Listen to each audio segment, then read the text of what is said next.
நடிகர் பாக்யராஜ் அவருடைய இறப்பு அப்படிங்கிறது திரையுலகுக்கு மிகப்பெரிய இழப்பு. ஏன்னா பாரதி ராஜா, ஆர்பி சௌத்ரி, இன்னைக்கு பாக்யராஜ் அப்படின்னு சொல்லிட்டு பெரிய பெரிய லெஜெண்ட்ஸோட இழப்பு அப்படிங்கிறது திரையுலகத்துக்கு ஏற்பட்ட மிகுந்த அதிர்ச்சி அப்படின்னே சொல்லலாம். அதுலேயும் முக்கியமாக பார்த்திபன், ராதிகா சரத்குமார் அப்படின்னு சொல்லிட்டு 90s நடிகைகளுக்கு ஒரு மிகப்பெரிய ஒரு இழப்பு. அதாவது அவங்களுடைய நண்பர்கள், அவங்க கூடயே இருந்தவங்க, அவங்களுடைய வாழ்க்கைக்கு ஒரு பெரிய பங்களிப்பை கொடுத்தவங்க அப்படின்னு சொல்லிட்டு இன்னைக்கு அவங்க இல்லாமல் போனது அப்படிங்கிறது அவங்களால ஏற்றுக்கொள்ள முடியாத வகையில் இருக்குது. அந்த வகையில் நடிகர் பாக்யராஜ் இறந்தது அப்படிங்கிறது பார்த்திபனாக இருக்கட்டும், இல்லை ராதிகா சரத்குமார் எல்லாருமே மிகுந்த ஒரு இரங்கலை தெரிவித்தது மட்டும் இல்லாமல் அவருடைய இறுதிச் சடங்கு வரைக்கும் கூடவே இருந்திருக்கிறாங்க அப்படிங்கிறது ஒரு மிகப்பெரிய விஷயம். அது மட்டும் இல்லாமல் நடிகர் பாக்யராஜ் இறக்கும் போது இறக்குற அந்த கொஞ்ச நேரத்துக்கு முன்னாடி மகன் சாந்தனு கிட்ட ஒரு பெரிய சத்தியத்தை வாங்கியிருக்காராம். இன்னைக்கு அந்த விஷயம் ரிவீல் ஆகிதான் இன்னைக்கு சமூக வலைதளங்கள்ல மிகப்பெரிய இன்னைக்கு பேசுபொருளாக போயிட்டு இருக்கு. அது என்ன அப்படிங்கிறது தான் இந்த வீடியோவில் தெளிவாக பார்க்க போகிறோம். வீடியோக்குள்ளே போகிறதுக்கு முன்னாடி நீங்கள் நம்ம சேனலுக்கு புதியவராக இருந்தால் மறக்காம சேனலை சப்ஸ்கிரைப் பண்ணிக்கோங்க. நடிகர் பாக்யராஜுக்கு பூர்ணிமா இரண்டாவது மனைவி தான் அப்படிங்கிறது நிறைய பேருக்கு தெரியாத ஒரு விஷயமாவே இருந்திருக்கு. அது மட்டும் இல்லாமல் அவருடைய முதல் மனைவி 2 ஆண்டுகளில் திருமணமாகி மஞ்சள் காமாலை நோயால் பாதிக்கப்பட்டு இறந்துட்டாங்க.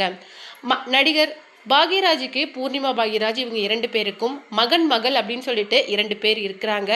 அதுலேயும் மகள் சரண்யா செஞ்ச அந்த மிகப்பெரிய அந்த துரோகம் அப்படிங்கிறது அவருடைய வாழ்க்கையில் ஏற்பட்ட ஒரு திருப்பம் அப்படின்னே சொல்லலாம்.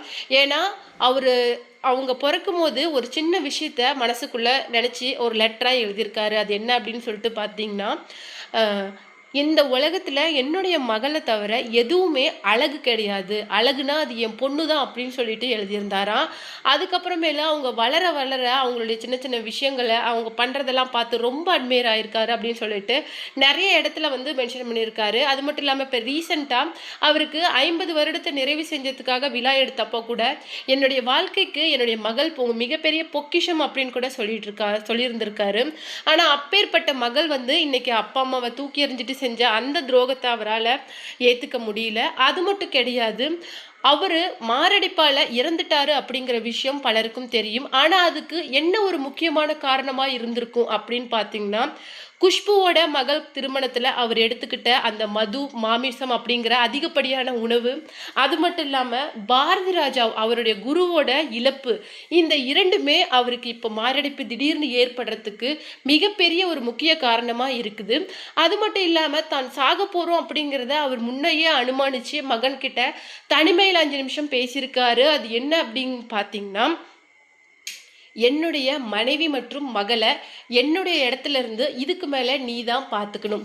ஒருவேளை நான் திரும்பி வரலைன்னா கூட அவங்களுக்கு எந்த குறையும் நீ வச்சிடக்கூடாது அப்படின்னு சொல்லிட்டு என்னுடைய ஸ்தானத்துல இருந்து அம்மாவையும் அக்காவையும் நீ பார்த்துக்கணும் அப்படிங்கிற மாதிரி ஒரு பெரிய பொறுப்பை கொடுத்துட்டு போயிருக்காங்களாம். இந்த பொறுப்பை நான் எப்படி செய்ய போறேன் அப்படிங்கிற மாதிரி சாந்தனு அவருடைய இறுதிச் சடங்குல அழுதபடியே இருந்த அந்த விஷயம்தான் இன்னைக்கு சமூக வலைதளங்களில் மிகப்பெரிய பேசுபொருளாக போயிருக்கு. அது மட்டும் கிடையாது, இன்னொரு முக்கியமான விஷயம் என்ன அப்படின்னு சொல்லிட்டு பார்த்தீங்கன்னா, இப்போ ரீசெண்டாக அவருடைய இறுதிச் சடங்கு முடிஞ்சதுக்கு அப்புறமேலு சாந்தனுவும் சரி அவருடைய மனைவி கீக்கியும் சரி இப்போ நிறைய பேரை இப்போ அவருடைய இறப்பன்னைக்கு வராதவங்க அடுத்த நாள் முக்கியமான நபர்கள், அதாவது குஷ்பு, ஜெயம் ரவியோட முன்னாள் மனைவியான ஆர்த்தி அப்படின்னு சொல்லிட்டு நிறைய பேர் வந்துட்டு இருக்கிறாங்க. அந்த வகையில் நிறைய பேருக்கு அவர் இரங்கல் வாங்கிட்டு தான் இருக்கிறாரு. அந்த நிலைமையில கூட ஒவ்வொருத்தர்கிட்டையும் ரொம்ப உடஞ்சி மனமுடிஞ்சு இருக்கிறாரு. முக்கியமாக பூர்ணிமா பாக்யராஜ் ரொம்பவும் மனமுடிஞ்சு உள்ளேயே உட்கார்ந்துட்டு இருந்திருக்காங்க. ரொம்பவும் கணவரோட இழப்பை தாங்க முடியாமல் மிகப்பெரிய சோகத்தில் இருக்காங்க அப்படிங்கிற மாதிரியும் சொல்லப்படுது.